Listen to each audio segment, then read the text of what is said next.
She has such a strong hip throw and things like that, but it just takes too much time. There are things that you can work on. Coming up next, the second of the bronze medal contests in the under 70 kilo category. Lara CVJETKO of Croatia goes up against Miriam BUTKEREIT of Germany. It'll be CVJETKO in the white judogi, BUTKEREIT in blue.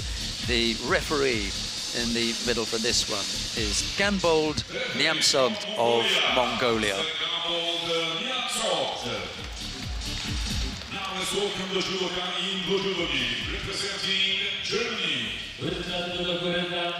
BUTKEREIT was unhappy, should I put it that way, with her single loss earlier on today.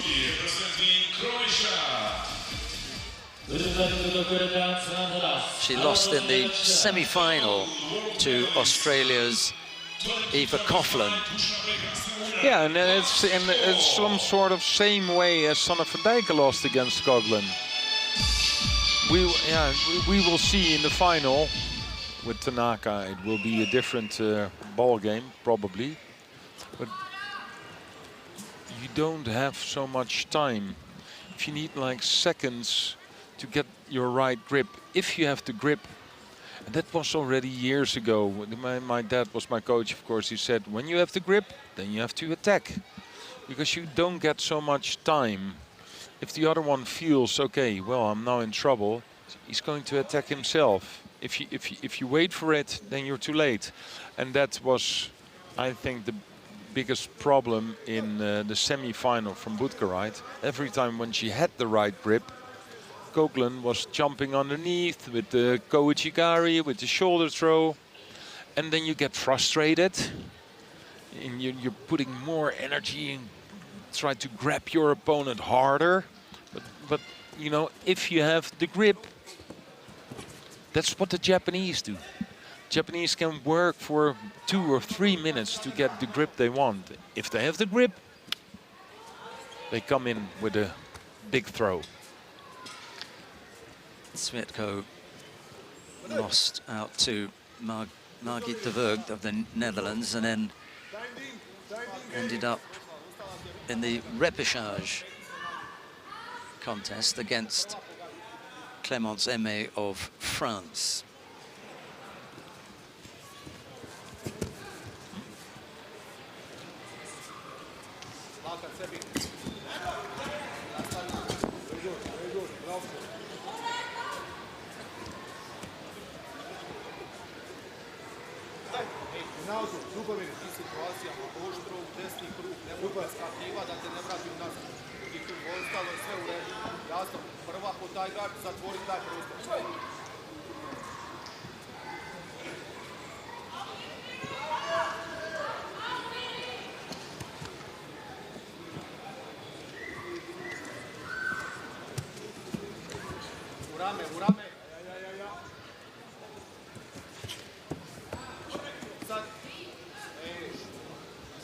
Yeah, it was an untidy exchange that ended up with BUTKEREIT having to defend on the ground.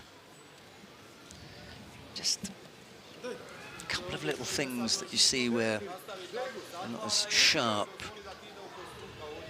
as they could be.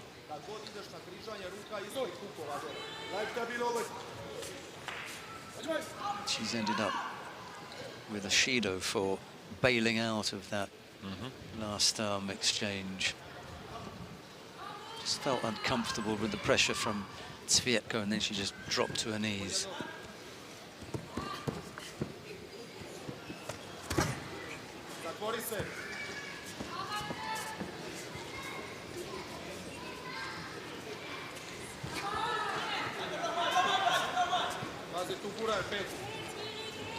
It's funny how some of these turnovers look so well planned with each move, you know, quite clinical, and others just look like, come here.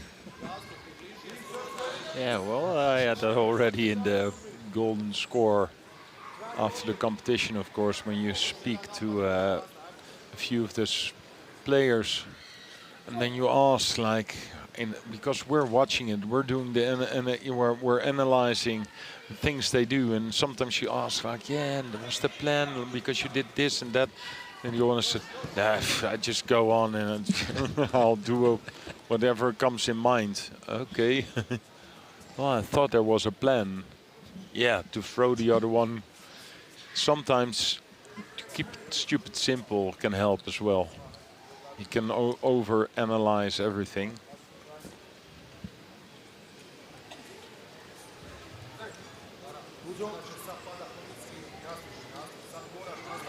And nowadays, you know, you just have like all the information, all the footage. You can see everything. You can like everything you want to know about your opponents. It's there. When I was younger, we had time like the only thing that you heard like, yeah, is the lefty or a righty? Left-handed. Okay, thanks. You didn't have those. No, yeah, I had. No, VHS afterwards. tapes. Yes, of course. But and I wrote everything down. Yeah, all the matches and things and the way they approached you. Started with the left or with the right, and of course I wrote. But that came later on. That kind of analysis, yeah. Yeah, you can like watch everything at home. On Judo TV? On Judo TV. That's why we're here. BUTKEREIT picking up a second penalty for being a little bit loose with the competition area and stepping off. That's what you wanted to see earlier on. Bold Niamtsog policing his area a little bit more strict. Yeah, you see the yellow part? That's where it happens.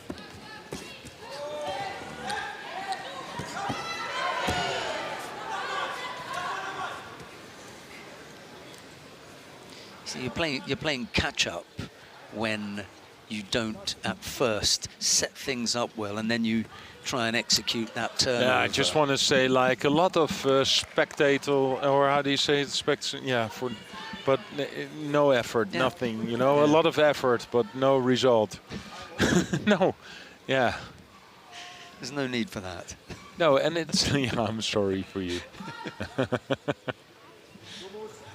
Two penalties for BUTKEREIT, one by it all started with your soccer story from yesterday. You're catching up, don't worry. Probably got two more. We'll be even by then. Minute of golden score has elapsed, and we're still hopeful that we'll get some kind of score to finish this one off. Yeah, we're not spoiled in this final block, to be honest. It's been hard work up to now. I mean, even the undefeated Kaju was taken the distance, wasn't she? Yeah. I thought that Van Lieshout put in a good effort. She got some things to work on with that particular opponent. She's not a million miles away. Yeah, she has to be more dangerous in Tachiwaza from her own techniques. I think that's something that they are working on. And then, yeah, before you see like you work on something, and of course, if you're fighting in the number 40 or number 50 of the world, then you will see the change faster. A second penalty to CVJETKO, and a third one third for BUTKEREIT. to BUTKEREIT. She has just realized that there's going to be no golden score for her. It just dawned on her. I saw the disappointment wash over her face. Lara CVJETKO picks up the second of the bronze medals, and it may very well be, Dennis, that you'll be having a word with CVJETKO later on tonight.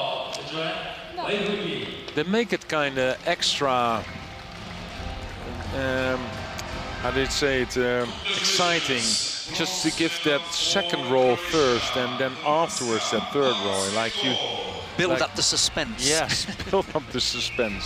But you could give the other one at first. yeah, because and then it would be the end.